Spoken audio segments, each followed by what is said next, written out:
सभी बच्चों को नमस्कार। मेरा नाम है जगदीश सोलंकी और आप देख रहे हो physics bye Jagdish Solanki YouTube channel. इस चैनल में आप सभी का स्वागत है। बच्चों, आज हम जो है घूर्णन गति के समीकरणों की स्थापना करेंगे। जो रोटेशनल मोशन होती है घूर्णन गति, उसके लिए तीन गति के समीकरण होते हैं।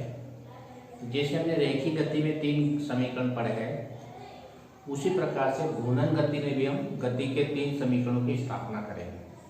घूर्णन गति का मतलब ये होता है कि जब कोई वस्तु किसी अक्ष के चारों तरफ घूमती है,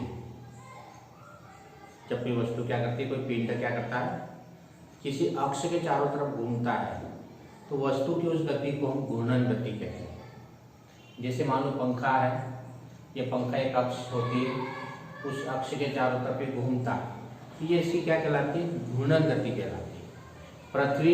पृथ्वी भी अपनी अक्ष के चारों तरफ क्या होती है, घूमती है, तो पृथ्वी भी क्या करती है, घूर्णन गति करती है। तो जब भी कोई वस्तु अपनी अक्ष के चारों तरफ घूमेगी या वृत्ताकार मार्ग पर गति करेगी वस्तु, तो उस गति को हम बोलते हैं घूर्णन गति। और इसी से संबंधित हमारे पास तीन गति के समीकरण होते हैं।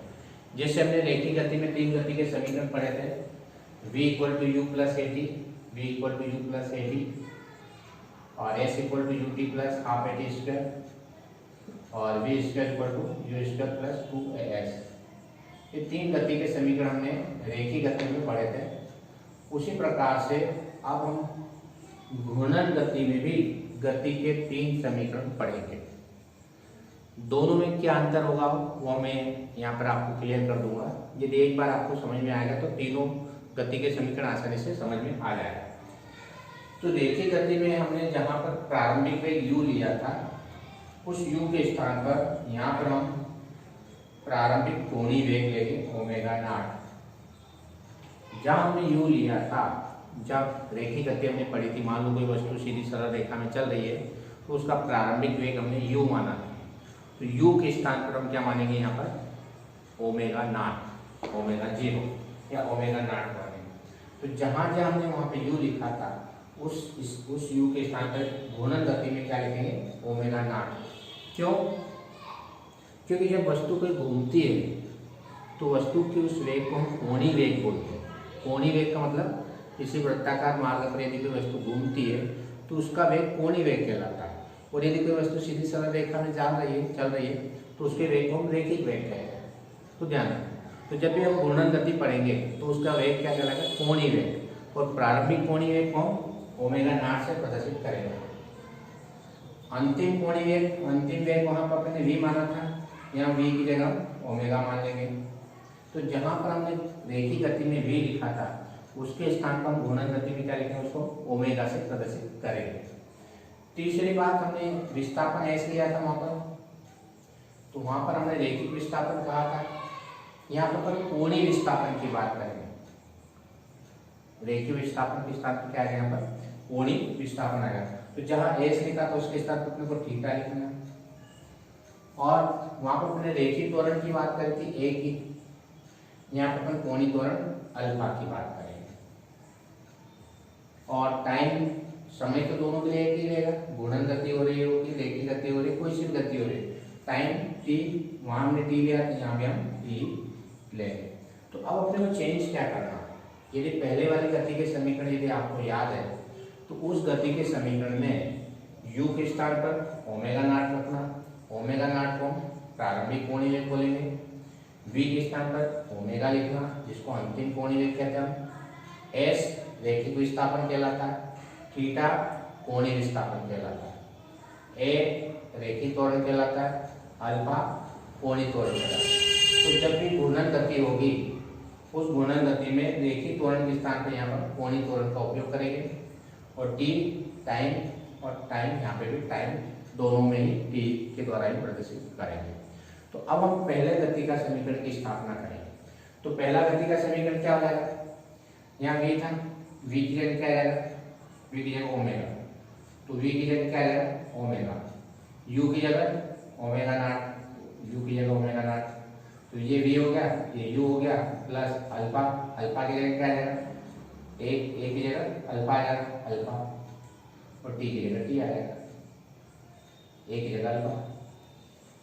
तो पहला समीकरण क्या था, v equal to u plus a t, तो v की जगह क्या आ गया, ओमेगा आ गया, u की जगह ओमेगा नॉट आ गया, a की जगह अल्फा आ गया और t की जगह t लिखना। तो इस प्रकार से हमारे पास पहला गति का समीकरण हो जाएगा omega equal to omega naught plus alpha t. अब मान लेंगे कोई पिंड है जिसका प्रारंभिक कोणीय वेग ओमेगा नॉट है और उसमें उत्पन्न त्वरण अल्फा है और t समय के पश्चात में उसका कोणीय विस्थापन थीटा हो जाता है और कोणीय वेग ओमेगा हो जाता है t टाइम पश्चात, यानी अंतिम कोणीय वेग ओमेगा हो जाता है। कोणीय विस्थापन को थीटा से प्रदर्शित कर रहे हैं, प्रारंभिक कोणीय वेग को ओमेगा नॉट से प्रदर्शित करते हैं और कोणीय त्वरण को अल्फा से प्रदर्शित कर रहे हैं। तब हमने पढ़ रखा है त्वरण बराबर वेग में परिवर्तन घटे समय। त्वरण का फार्मूला हमने पढ़ा था, त्वरण बराबर होता है वेग में परिवर्तन की दर, यानी वेग में परिवर्तन घटे समय। जब भी दर आता है तो हम समय से भाग लगाते हैं, उसको हम दर कहते हैं। वेग में परिवर्तन की दर क्या कहलाता है, त्वरण कहलाता है। या कोणीय त्वरण होगा तो कोणीय वेग में परिवर्तन की दर, कोणीय वेग में परिवर्तन की दर, समय आता तो उसको दर कहते हैं, ध्यान रखना। तो ये कोणीय त्वरण का फार्मूला हो जाएगा, कोणीय त्वरण बराबर कोणीय वेग में परिवर्तन की दर, कोणीय त्वरण कहलाता है। अब कोणीय वेग में परिवर्तन कितना होगा, पहले कितना था ओमेगा नॉट, बाद में कितना हो जाता ओमेगा हो जाता, तो दोनों में परिवर्तन निकालेंगे, ओमेगा माइनस ओमेगा नॉट, ये दोनों के बीच में परिवर्तन हो जाएगा। तो ओमेगा माइनस ओमेगा नॉट कितने समय में हो रहा, टी समय में हो रहा। तो वेग में परिवर्तन कैसे निकालते हैं, अंतिम वेग में से प्रारंभिक वेग को घटा दो तो वेग में परिवर्तन आ जाएगा। अंतिम वेग कितना है ओमेगा, प्रारंभिक वेग कितना है omega naught, omega minus omega not upon T. अब ये टी का मल्टीप्लाई इधर कर दो, अल्फा टी हो जाएगा, ओमेगा माइनस ओमेगा नॉट, इस ओमेगा नॉट को इधर ले आओ, omega naught plus alpha t equal to omega, या ओमेगा को इधर लिख लो, इनको इधर लिख लो। तो इस प्रकार से हमारे पास घूर्णन गति का पहला समीकरण की स्थापना हो जाएगी। इसी प्रकार से अब घूर्णन गति के द्वितीय समीकरण की स्थापना करेंगे। तो घूर्णन गति का रैखिक गति का दूसरा समीकरण क्या था, एस। एस के स्थान पर क्या आ जाएगा, एस के स्थान पर theta, s equal to u t, u के स्थान पर omega not t, omega not t, s equal to u t plus half a t का स्क्वायर, ये गति का दूसरा समीकरण। तो एस के स्थान पर क्या लिखना थीटा, यू के स्थान पर ओमेगा नॉट, टी के स्थान पर टी लिखना प्लस ए के स्थान पर अल्फा लिख देंगे तो टी स्क्वायर।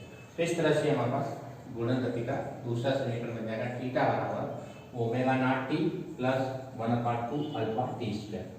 अब इसको स्थापना कैसे करेंगे, जैसे हमने रेखीय गति के दो समीकरणों की स्थापना की वैसे वैसे इसकी भी स्थापना करेंगे। वहाँ पर अपने औसत वेग ले रखा था, ध्यान रखना औसत वेग, औसत वेग यहाँ पर कोणीय औसत वेग हो जाएगा। वहाँ पर मैंने रेखिक औसत वेग लिया था, यहाँ पे कोणीय औसत वेग हो जाएगा। तो औसत वेग बराबर क्या आ जाएगा, औसत का मतलब दो वेग हमारे पास ओमेगा नॉट और ओमेगा, दोनों को जोड़ के 2 से डिवाइड कर देंगे तो क्या कहलाएगा, औसत कहलाता है, औसत वेग कहलाता है। तो औसत वेग बराबर कितना आएगा omega plus omega not upon 2, और कोणीय वेग बराबर क्या होता है, वेग बराबर विस्थापन बटे समय, ये वेग का सूत्र होता है, वेग बराबर विस्थापन बटे समय। यदि कोणीय वेग आए तो कोणीय विस्थापन बटे समय लिख देना, ये चीज ध्यान रखना। तो वेग का फार्मूला विस्थापन बटे समय, कोणीय वेग कोणीय विस्थापन बटे समय, तो कोणीय विस्थापन बटे समय ये वेग का सूत्र हो गया, इसको ऐसे लिख दिया।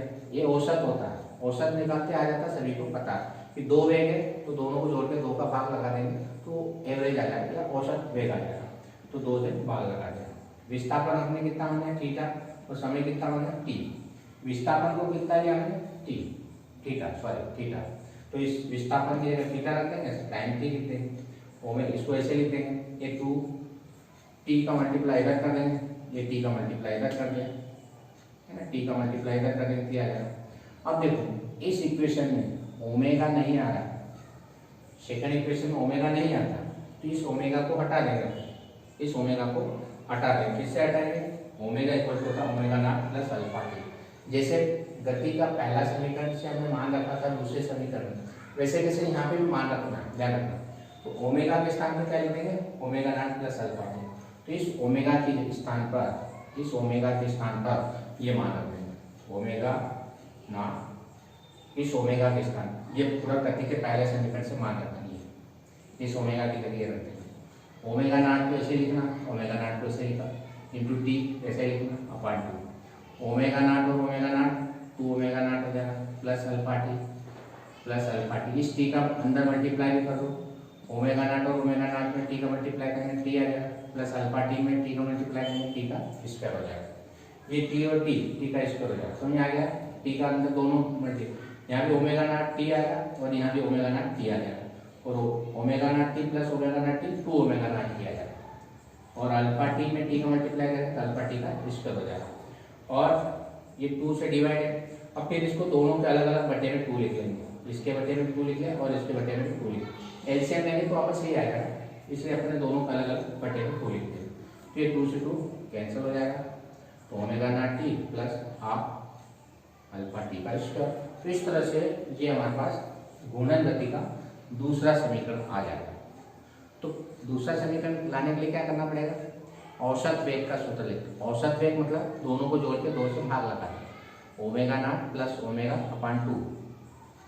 अब वेग का फार्मूला क्या था, वेग बराबर विस्थापन बटे समय, विस्थापन बटे समय। अब चूंकि कोणीय वेग पर इसलिए कोणीय विस्थापन बटे समय आ जाएगा। कोणीय विस्थापन को अपन थीटा सूत्र से करेंगे, थीटा बाई टी, थीटा बटे टी बराबर ओमेगा प्लस ओमेगा नॉट अपान 2, है ना, ये थीटा अपान 2। अब टी का मल्टीप्लाई इधर कर देना, या टी का मल्टीप्लाई इधर कर देना, दिया जाए। फिर ओमेगा इसमें नहीं चाहिए, गति के दूसरे समीकरण में ओमेगा नहीं आता, ध्यान रखना। इस ओमेगा को हटा देना, इस ओमेगा की जगह ये मान यहाँ रख देना, और 2 को दोनों अलग अलग बटे में लिख देना, अपान में लिख देना। इस प्रकार से हमारे पास इक्वेशन सेकंड आ जाएगा। थर्ड इक्वेशन भी औसत कोणीय वेग से ज्ञात करेंगे। थर्ड इक्वेशन निकालेंगे, क्या करेंगे, वही फार्मूला लगाएंगे, औसत वेग बराबर ओमेगा प्लस ओमेगा नॉट अपान 2, विस्थापन बटे समय, वेग का फार्मूला ये विस्थापन बटे समय थीटा बाई टी, और थीटा इक्वल टू ये आ जाएगा। ये वाली इक्वेशन यहाँ तक हमने इसी से ऐसे कैसे निकाला यहाँ पे। अब देखो इस इक्वेशन में क्या है, टी नहीं आ रहा, गति के तीसरे समीकरण में टी नहीं आता है, तो टी को अपने को हटाना पड़ेगा। गति के तीसरे समीकरण में टी नहीं आता है, यहाँ टी नहीं है और हमारे पास क्या है, यहाँ टी आ रहा है। इस टी को हटाओ तब जाके ये समीकरण आ जाएगा। तो इस टी को हटाने के लिए क्या करेंगे, गति का पहला समीकरण का उपयोग करेंगे। गति का पहला समीकरण हमने पढ़ रखा, ओमेगा बराबर omega naught plus alpha T. इस ओमेगा नॉट को इधर ले आओ, ओमेगा नॉट को इधर ले आओ, अल्फा टी। अपने को टी का मान निकालना, तो अल्फा को नीचे ले आओ, ये टी का मान निकल आएगा। तो गति के पहले समीकरण से हम टी का मान निकालेंगे, और टी का मान निकालने का शायद यहाँ रख देंगे, इस टी की जगह, इस टी की जगह ये वाला मान रख देंगे यहाँ, इस टी का मान ये रख देंगे, ये रख देंगे, इस टी की जगह उठा के इसको यहाँ रख, इसको ऐसे लिखना, और इस टी की जगह ये गति के प्रथम समीकरण से इसका मान निकाल के वैल्यू पुट करके यहाँ पुट कर देंगे टी की वैल्यू। तो ये आ जाएगा हमारे पास, इस टी की जगह रख दिया और इसको ऐसे लिख दिया। अब देखो a प्लस बी और a माइनस बी, एक बार प्लस है एक बार माइनस है, तो अपने को पता है A square minus B square formula होता है, एक बार प्लस हो एक बार माइनस हो तो फार्मूला लग जाता है, कौन सा, a माइनस बी और a प्लस बी का फार्मूला पढ़ रखा हुआ सभी, ए स्क्वायर माइनस बी, एक बार प्लस लिखना एक बार माइनस इक्वल टू, तो a minus B plus B बराबर A square minus B square, A square minus B square upon 2 alpha, ये 2 अल्फा कैसे लिख रहे हैं, ये 2 अल्फा का मल्टीप्लाई इधर कर देना, 2 अल्फा थीटा हो जाएगा equal to omega square minus omega naught का स्क्वायर। अब क्या करेंगे, इस ओमेगा नॉट स्क्वायर को इधर ले आओ, इधर माइनस है इधर प्लस हो जाएगा, प्लस 2 अल्फा टी, और अल्फा स्क्वायर को इधर लिख, ओमेगा स्क्वायर को इधर लिख लो, इसको उधर लिख लो। तो इस तरह से हमारे पास घूर्णन गति का तीसरा समीकरण आ जाएगा कि omega square equal to omega naught square plus 2 alpha theta. अब अपने को ध्यान क्या रखना, बस एक चीज ध्यान रखना, चेंज करना है कि v के स्थान पर ओमेगा नॉट, u के स्थान पर ओमेगा नॉट लिखना। गति के घूर्णन रेखीय गति के समीकरण हमने सभी ने पढ़ रखे और उसको हमने अच्छी तरह से याद भी किया। तो यदि वो याद होंगे तो कुछ नहीं करना, जहाँ वो हमने लिखा था u उसके ओमेगा नॉट लिख देना, v की जगह ओमेगा लिख देना, s की जगह थीटा रख देना, a की जगह अल्फा रख देना। उन्हीं समीकरणों जो पहले हमने याद किया उसमें रख देंगे कि घूर्णन गति के हमारे पास तीनों समीकरणों की स्थापना या निगमन डेराइव हो जाएगा। यदि वीडियो आपको अच्छा लगता है तो आप इस चैनल को सब्सक्राइब करें, अपने दोस्तों के साथ वीडियो को शेयर करें और बेल आइकन के बटन को प्रेस करें ताकि आने वाली वीडियो की नोटिफिकेशन आप तक पहुंच जाए। धन्यवाद। जय हिंद, जय भारत, वंदे मातरम।